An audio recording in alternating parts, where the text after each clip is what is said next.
Juliano, obrigada aí. Obrigada a todo mundo que foi persistente, correndo atrás da gente aí para conseguir o áudio. Então, agradeço a todas as indicações aí que chegaram. Enfim, Juliano, a gente está aqui pensando, todos os dias a gente está fazendo ao vivo, nesse horário, pela página do Instagram, pensando o quanto que a gente pode construir a nossa política e a responsabilidade que a gente tem nesse momento, inclusive para contrapor essa direita extremista, fanática, liderada pelo Bolsonaro, né? Então, eu queria muito te ouvir com relação à sua avaliação sobre as questões políticas e econômicas aqui no Brasil, diante da pandemia do coronavírus. A gente sabe também que essa é uma oportunidade de políticas higienistas também serem colocadas aí à frente da humanidade em si. Então, queria muito te ouvir e obrigada aí pela persistência de continuar ao vivo com a gente. Legal, Rê. Um beijão para você, para toda a galera do mandato aí que está fazendo desse mandato mais uma trincheira em defesa da democracia, dos direitos sociais, das liberdades. A gente sabe que também aí no Rio de Janeiro, com o governo Witzel, vocês também estão na luta para evitar que o populismo da direita no Rio de Janeiro também seja um instrumento para cercear liberdades, direitos, né? E quero parabenizar o teu trabalho aí na Assembleia Legislativa do Rio de Janeiro e toda a galera do mandato que está nessa trincheira tão importante. Olha, eu estava falando com um companheiro nosso que é da liderança do PSOL lá em Brasília para levantar com ele tudo que a gente fez nesses últimos dias para enfrentar o Bolsonaro. É muita coisa, não sei se vai dar tempo nessa live de falar tudo que o PSOL já tomou de iniciativa. Isso só foi possível, primeiro, porque tem uma disposição de diálogo de todo mundo que é da oposição. Acho que isso é uma coisa importante. Existem diferenças na oposição, são diferenças, em alguns casos, muito importantes, de projeto mesmo, mas ninguém está deixando de trabalhar junto, ninguém está deixando de somar forças para, por exemplo, ter a grande vitória que a gente teve anteontem, que foi a aprovação da renda emergencial de R$ 600 no mínimo, podendo chegar a R$ 1.200 por família, que era uma bandeira importante da oposição, particularmente do PSOL, inclusive com algumas vitórias simbólicas e práticas, né? Como, por exemplo, assegurar o valor integral de R$ 1.200 para as mães solo também, no caso daquelas famílias monoparentais. Foi uma conquista, uma emenda do PSOL que acabou sendo incorporada pelo relator. Então tem coisas aí que estão sendo feitas, são muitas medidas. Agora eu acho que o principal é aproveitar esse momento para a gente discutir qual é o papel do Estado, qual é o papel do poder público na proteção das pessoas. O Bolsonaro ignora todas as recomendações internacionais da Organização Mundial da Saúde, da ONU, as recomendações dos próprios médicos brasileiros, do Conselho de Medicina no Brasil, enfim, de todas as autoridades sanitárias no Brasil que recomendam que o auto-isolamento é um mecanismo eficiente para conter um contágio ainda maior. Então, primeira coisa que a gente precisa é ouvir essas autoridades. Se o Bolsonaro não quer ouvir, nem que seja por bem ou por mal, vai ter que acontecer. Por isso o pessoal, inclusive, entrou com um processo na OMS e na ONU para que essas organizações se manifestem em relação às declarações do Bolsonaro. E também entramos com uma ação no Ministério Público Federal, na Procuradoria-Geral da República, pedindo que o Bolsonaro seja investigado por crime contra a saúde pública. Artigo 268 do Código Penal, naquela manifestação de irresponsabilidade do Bolsonaro, no dia 15 de março, quando ele, com as manifestações de direita, foi às ruas e foi lá confraternizar com os seus seguidores em frente ao Palácio do Planalto. São esse tipo de iniciativa, de gesto do Bolsonaro, que exige que o pessoal o tempo inteiro esteja tomando iniciativas, às vezes sozinho, às vezes com o conjunto da oposição, para defender o direito à saúde pública, que é um direito de todo brasileiro, toda brasileira, e que está sendo negligenciado nesse momento pelo governo Bolsonaro. Exatamente, né? Eu acho que Juliano faz aí uma análise do quanto que a nossa participação enquanto uma unidade da esquerda que é responsável pela vida das pessoas também é fundamental. O Bolsonaro, né, esse lambe-botas do Trump, e ele deveria se espelhar no Trump, por exemplo, né, que está com esse pacote trilionário, né, com divisão de riqueza massiva nos Estados Unidos, inclusive representam esse valor do pacote do Trump representa aí um número maior que o PIB do Brasil. Então ele deveria se espelhar nisso, por exemplo, não na política autoritária desumana que aposta aí na necropolítica como solução nesse momento de pandemia. Então, falar para você o quanto que para a gente estar no PSOL também faz parte dessa luta. O Ives está aí com a gente, a Mônica Cunha, que são pessoas que trazem também um debate fundamental sobre segurança pública, sobre garantia do direito dos vulneráveis, né? Só para você ter uma ideia, Juliano, aqui no Rio de Janeiro, essa semana, eu fiz um papo, eu e a deputada Thalíria Petroni fizemos uma conversa com o Fachin, ministro do STF, justamente para falar da superlotação no sistema socioeducativo. Claro que tinha uma indicação, uma liminar de habeas corpus que o Fachin trouxe para a parte do Brasil, em especial o Rio de Janeiro, e foi completamente descumprido aqui no Rio de Janeiro, né? Então, nesse papo, aproveitou para falar também do sistema penitenciário, né? Já com 5 mortes confirmadas aqui no Rio de Janeiro, no sistema penitenciário. Então, claro, a causa-morte é indeterminada, mas até que ponto essa indeterminação também não é por falta de testagem, de uma necrópsia que pudesse aí dar conta do que acontece no coronavírus, porque a gente sabe que se o coronavírus chegar no cárcere, enfim, nos espaços de privação de liberdade, a gente vai ter um morticínio completo. Então, essas pessoas de maior vulnerabilidade, sem dúvida nenhuma, com a renda básica, vai favorecer como possibilidade concreta das pessoas ficarem em casa, fazer o isolamento que é indicado pela OMS, enfim, indicado pelos principais órgãos de saúde pública que têm responsabilidade aí com a vida humana e não com o lucro, como parece estar responsabilizado o presidente Bolsonaro, né? Com os liberais que querem o lucro acima da vida. É isso, Rê. A gente entrou com 2 medidas importantes essa semana, você está sabendo. Vamos entrar agora na segunda-feira com uma ação no Supremo Tribunal Federal pedindo que uma norma, que hoje é uma norma que regulamenta decisões judiciais do Conselho Nacional de Justiça, o CNJ, e que pede que pessoas que estão em situação de risco nas penitenciárias, pessoas acima de 60 anos, diabéticos, hipertensos, pessoas com doenças graves e que não foram condenados por crimes dolosos, que essas pessoas possam ser liberadas, porque senão os presídios vão se tornar antros de contaminação. E isso pode, claro, também acabar voltando para quem está do lado de fora. Então é importante, primeiro, por uma questão humanitária, cuidar das pessoas que estão no presídio já em condições subhumanas. E segundo, evitar que os presídios se tornem um vetor de transmissão do coronavírus também. Então essa foi uma medida que a gente vai entrar amanhã, aliás, amanhã não, na segunda-feira, uma ação no Supremo Tribunal Federal, assinada por mim, porque são os partidos que entram com essas ações no Supremo Tribunal Federal.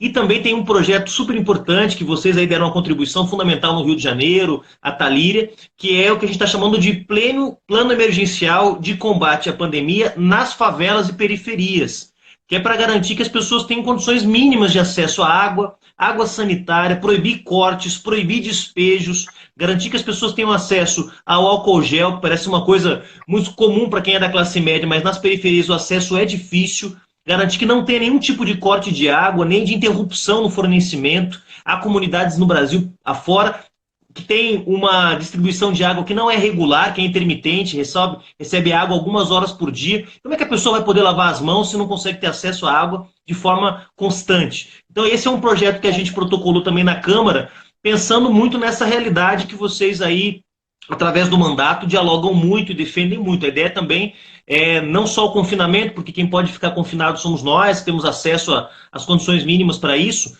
mas também ajudar as periferias, as favelas, que vão ser daqui a pouco muito impactadas, se não tiver política para cuidar disso, né? Exatamente. Muito importante trazer esse apanhado. Estou vendo aí que entrou a Negrona Borges lá, da Gabinetona, que também faz um trabalho super importante com as favelas, as periferias, enfim, a população em maior vulnerabilidade. Sem dúvida nenhuma, esse projeto que você está trazendo, Juliano, a gente já está adaptando aqui para o Rio de Janeiro, para o estado do Rio de Janeiro. É fundamental. Nós entramos, inclusive, com um projeto de lei para obrigar às empresas públicas e privadas de distribuição de água que consiga meios alternativos para essa distribuição de água na favela e na periferia.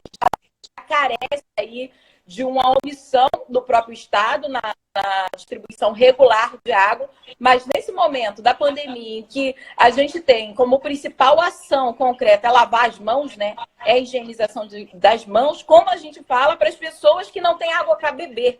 Olha que loucura que a gente está vivendo nesse momento. Então, a gente também fez muitas conversas com as empregadas domésticas. É importante lembrar para você, Juliano, que a primeira vítima do coronavírus aqui no estado do Rio de Janeiro é a dona Cleonice.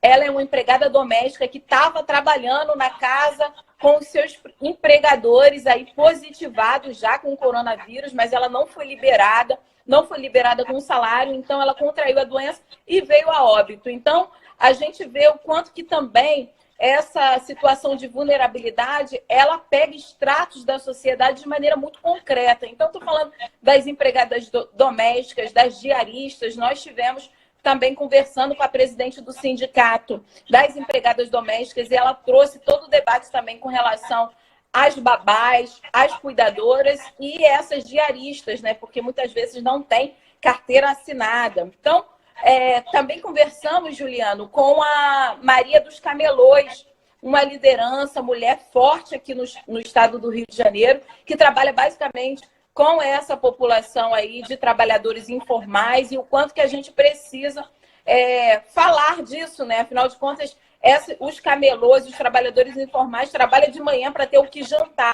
Então, nesse momento de pandemia, por exemplo, quando a gente fala da população de rua também, né? A pessoa não tem nem casa para ficar, como é que você manda ficar em casas isoladas, em quarentena? Então, a gente precisa, assim, de um programa máximo para fazer com que a população consiga estar resguardada, essa população maior vulnerabilidade, em casa com uma renda básica.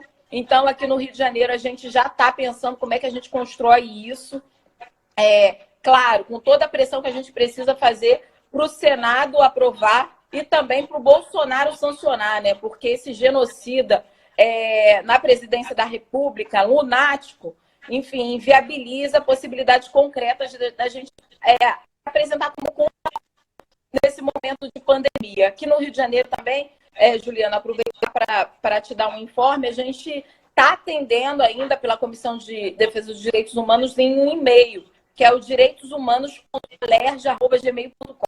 A gente tem aqueles casos muito graves, demandas muito graves, além das denúncias. Então, a gente está capturando por esse e-mail. Então, super importante conversar com você, Juliano.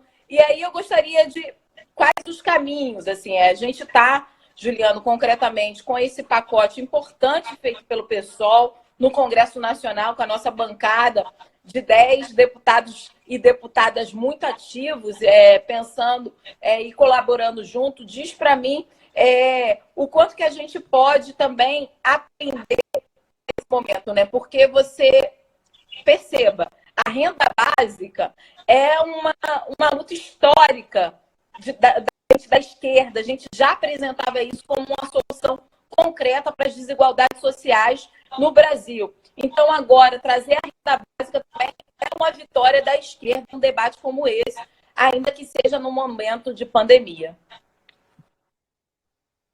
Renatinho, eu acho que é bem importante, é uma oportunidade que a gente tem de discutir a serviço de quem o Estado brasileiro tem que estar. Olha que curioso, essa semana o Rodrigo Maia, que é um sujeito que tem liderado as reformas que retiram o direito dos trabalhadores e das trabalhadoras na Câmara dos Deputados, foi quem ajudou a aprovar a reforma trabalhista do Temer, foi quem ajudou a aprovar a lei das terceirizações, que precarizam as relações de trabalho, foi quem ajudou a aprovar a reforma da Previdência esse ano. Ou seja, o Rodrigo Maia não é amigo dos trabalhadores e das trabalhadoras, dos mais pobres e dos excluídos. Mas ele mesmo, numa entrevista essa semana, acho que passou no Jornal Nacional, algum desses telejornais aí, disse que se o Brasil teve dinheiro na crise de 2008 para salvar bancos, como é que o Brasil não vai ter dinheiro agora para salvar vidas? Ou seja, até os liberais, até os caras que ojeriza a ideia de um Estado forte, interventor, protetor dos mais vulneráveis, agora estão tendo que se dobrar. Não é mais possível imaginar que o mercado vai resolver esse problema. Como o mercado vai resolver esse problema? O mercado está demitindo as pessoas, o mercado está aumentando o preço do álcool gel, da máscara, e está tomando as medidas para se proteger e, se bobear ainda, faturar com o que está acontecendo no país e no mundo. Então, não há que se esperar do mercado, há que se pressionar o poder público e as autoridades. Formas de fazer existem, Renatinha, tem muitas formas de enfrentar, do ponto de vista, inclusive, financeiro, da saúde fiscal do Estado. Você tem condições de emitir mais moedas, se necessário for, você tem como vender títulos da dívida pública para endividar um pouco mais. A nossa relação dívida-PIB não é nada comparado com os países da Europa, por exemplo. A gente ainda tem uma margem de endividamento. E o principal, é possível fazer reformas estruturais para mudar o tipo de arrecadação fiscal do Estado. Ou seja, você tem que cobrar mais de quem tem mais e aliviar quem tem menos. E essa crise toda, terrível, que vai tirar a vida de muita gente, não tenho dúvida, ela também tem que ser uma forma da gente voltar a defender uma grande reforma tributária, uma grande reforma do sistema tributário que possa ajudar o Estado a cobrar de quem tem mais, aliviar quem tem menos e garantir uma outra matriz fiscal para ter dinheiro e garantir saúde para todo mundo. Não é possível que um sistema tão interessante, tão completo como é o SUS, não tenha condições de se financiar. E ainda aprovam esse absurdo que foi o teto de gastos, que na verdade não é teto de gastos, é teto de investimento, proibindo o Estado de ampliar os investimentos em saúde, educação, assistência social. Isso é criminoso, Renata. Então a gente tem que aproveitar para denunciar essas medidas que tentam tirar do Estado a capacidade de proteger os mais pobres e fazer uma ampla coalizão com a sociedade, com setores democráticos, com quem está sentindo na pele as dificuldades da pandemia e, com isso, fazer avançar e ampliar direitos para todo mundo, no Brasil e aí no Rio de Janeiro também. Exatamente. Eu fiz uma live essa semana também com o nosso querido Guilherme Boulos. O Boulos trouxe todo um debate da solidariedade nesse momento, né, Juliana? Uma solidariedade que ela não é esvaziada de política. Pelo contrário, ela precisa da política para a gente construir um Estado forte. Né, todos aqueles, e é importante a gente falar, né, que sempre legislou em nome de um Estado mínimo, está percebendo exatamente nesse momento o quanto que o Estado é fundamental para que a gente possa salvar vidas. Então, isso é muito importante, essa costura que a gente está fazendo entre as ações no Congresso Nacional e as ações que a gente pode ter aqui no estado do Rio de Janeiro é fundamental.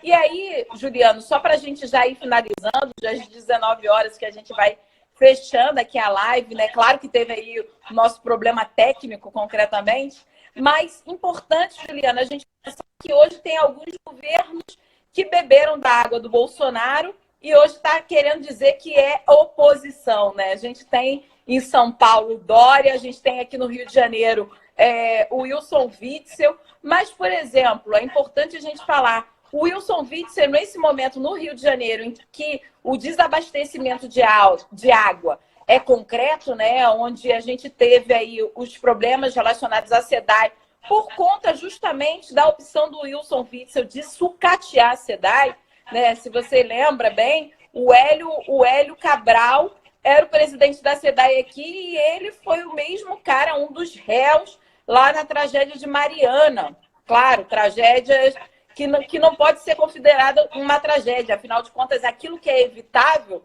não é tragédia, isso é crime. Exato. Então, aqui no Rio de Janeiro, o Witzel está aproveitando oportunistamente esse momento para apressar todo o processo de privatização da SEDAI. Então, é escandaloso que esses que beberam da água do Bolsonaro também continuem, nesse momento, com uma lógica privatista absurda.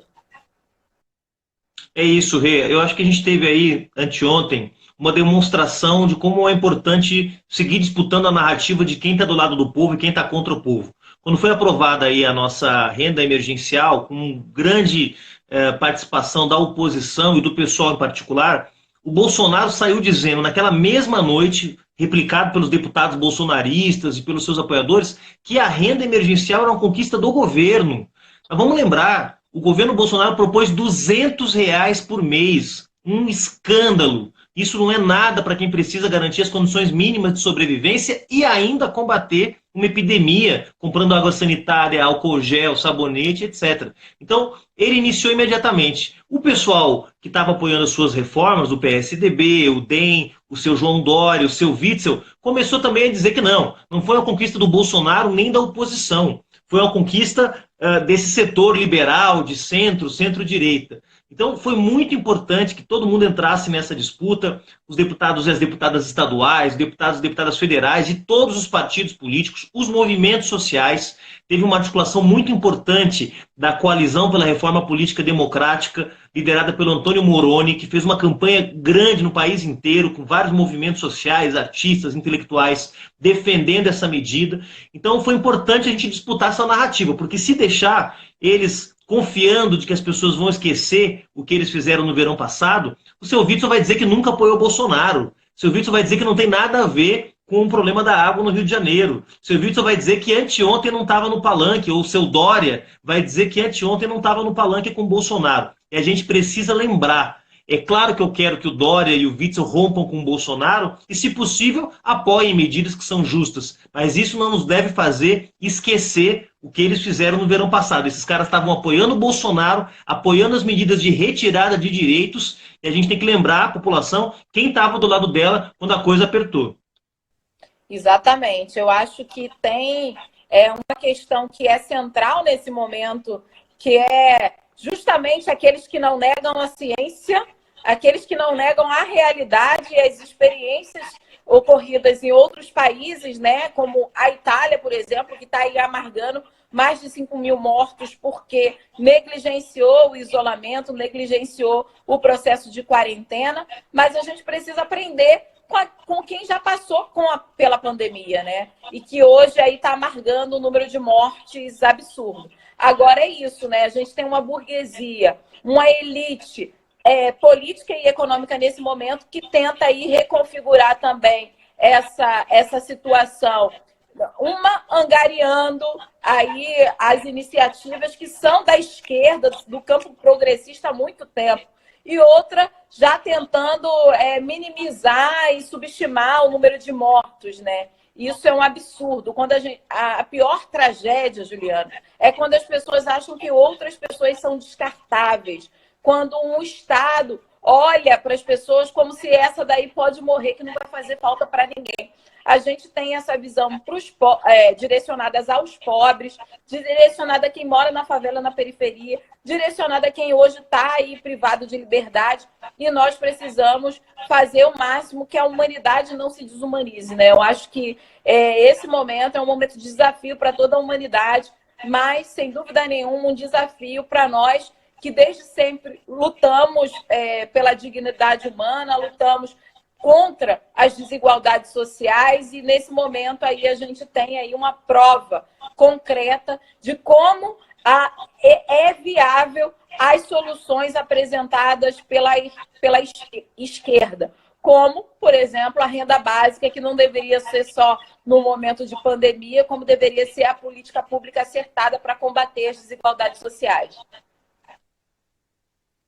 É isso, olha, vou fazer um merchandising aí, Renatinha, agradecendo muito você aí, deixando um beijão para a Mônica Cunha, que está nos acompanhando desde o início aí, essa guerreira, nossa pré-candidata aí a vereadora no Rio de Janeiro, e a Bebel também, Mansura aí, que deu maior força para a transmissão, para fazer um merchandising aí, que é para o pessoal acessar as propostas do PSOL. Tem um site especial, um site específico que a gente criou essa semana, que é PSOL50.org.br, que é o nosso site. Você coloca só /coronavírus. Vai abrir uma página especial com as nossas propostas. São 30 propostas ao todo, tudo que a gente apresentou na Câmara dos Deputados, coisas que a gente está defendendo nas Assembleias Legislativas, enfim, regulamentação que a gente está recomendando para a Agência de Saúde Suplementar, para a Anvisa, tudo que o pessoal está defendendo está lá. São 30 medidas. E dessas 30, a gente destacou as 6 principais. Então, quando você entrar no site, você já vai ver lá as 6 propostas principais, que é a proteção dos mais vulneráveis através da renda emergencial, a revogação do teto de gastos, os benefícios sociais que estão represados, Bolsa Família e INSS, que tem aí pelo menos 3 milhões de benefícios que poderiam ser desde já liberados para melhorar as condições de vida e de combate à epidemia dos mais pobres. 4, proibição do reajuste dos planos de saúde, porque agora tem plano de saúde querendo lucrar. É claro que tem regra já na agência de saúde suplementar para multar e para conter, mas dá para fazer mais coisa para evitar que os 50 milhões de brasileiros e brasileiras que têm plano de saúde também sejam prejudicados nesse momento. A gente sabe que tem muito trabalhador e trabalhadora que conseguiu ali ter acesso a um plano de saúde, não pode ser prejudicado nesse momento. Cuidado com os profissionais de saúde que estão na linha de frente no combate à epidemia. Então, uma série de medidas de combate a qualquer tipo de precariedade no trabalho desses profissionais e a prioridade do orçamento para a saúde, ou seja, dirigir aí os recursos das emendas parlamentares e outras para o combate ao coronavírus. São as 6 medidas emergenciais. Lá no site dá para ver os detalhes e dá para conhecer também as outras medidas que estão disponíveis. Fica a dica aí para conhecerem melhor as nossas propostas. E um beijo enorme para você. Obrigado pelo convite, viu? Eu que agradeço, Juliano. A Isabel Mansur está lembrando aqui que os nossos projetos também estão na nossa página, Renata Souza Pessoal. Dá uma entrada lá que é importante. Também a gente vê o que a gente pode adaptar para os estados e municípios. A nossa bancada aqui também, no município do Rio de Janeiro, também é bem forte, diante do que está colocado aqui. Esqueci até de falar isso, Juliano. Aqui, a capital do Rio de Janeiro é a que tenha mais números de mortes e mais números de confirmados com coronavírus. E a gente tem como prefeito o Crivella, né? O Crivella que está super afinado, do PR, Partido Republicano. Agora, o Flávio Bolsonaro acabou de entrar para o PR. A mãe do Flávio, Carlos Bolsonaro, também está lá no PR. Então, a gente também tem aqui na capital do Rio de Janeiro um prefeito que é super danoso, né? E o quanto que a gente precisa fazer também um debate para a disputa da prefeitura. Marcelo Freixo tem se consolidado aí como um grande nome a fazer essa disputa, e o quanto que o Crivella hoje está alinhado com o Bolsonaro, já teve uma tentativa aí de acabar com a quarentena aqui no Rio de Janeiro, o próprio Crivella subestimando o coronavírus. Enfim, a gente está aqui com um problema na capital concreto, mas a gente tem que unir forças nesse momento. Então, eu que te agradeço por esse papo, que a gente possa ter outro papo. A gente não sabe quanto que esse coronavírus vai estar aí definindo os rumos políticos no Brasil, no Rio de Janeiro, enfim, em todos os estados do nosso Brasil, mas o quanto que a gente precisa estar junto, firme, e se acompanhando, né? E conversando, dialogando aí para o melhor da população, né? Lembrando que a quarentena é algo fundamental, o isolamento é a estratégia desse momento, e que a gente vai lutar aí pela renda básica, algo fundamental para que a gente possa deixar os trabalhadores desempregados, trabalhadores autônomos, trabalhadores, enfim, da nossa sociedade em casa, né? Seja ele um trabalhador informal como um desempregado, que ele possa também ter o direito de fazer a quarentena sem passar fome dentro de casa, né? Eu acho que esse é o recado fundamental do PSOL. Então, agradeço muito aí a sua presidência, a sua gestão à frente do PSOL, tem aí sido muito forte, muito coerente e importante também para dar uma coesão ao nosso partido. Então, muito obrigada pela presença. Até mais. Um beijo grande. Beijo, querida. Força na luta. Valeu. Tchau, tchau.